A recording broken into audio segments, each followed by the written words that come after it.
छत्तीसगढ़ में साहू समाज ने समाज के हित में एक बड़ा फैसला लिया है। समाज में बढ़ती नुकसानदेह प्रथाएं, फिजूल खर्ची और दिखावे को रोकने के लिए साहू समाज ने प्री वेडिंग शूट पर पूरी तरह प्रतिबंध लगाने का निर्णय लिया है।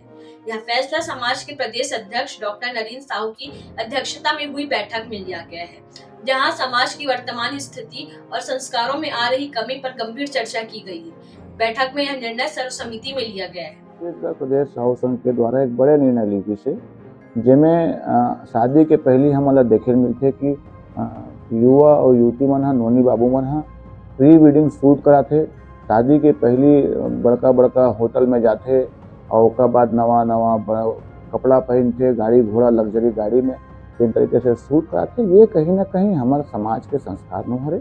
एकरे सेती छत्तीसगढ़ प्रदेश साहू संघ कठोर निर्णय ले हवे और हमारे बड़े बड़का सियान मन समाज के सभी नेता मन एक तय करी से कि प्री वेडिंग शूट ला पूर्णतः बंद करबो। इसके साथ ही समाज के बच्चों और युवाओं को अपनी परंपराओं संस्कारों से जोड़ने के लिए संस्कार शिविर आयोजित करने का भी फैसला लिया गया है। साहू समाज का यह मानना है कि इस तरह के फैसले समाज को सही दिशा देने में मदद करते हैं। ऐसे लेटेस्ट अपडेट के लिए सब्सक्राइब करें वैम छत्तीसगढ़।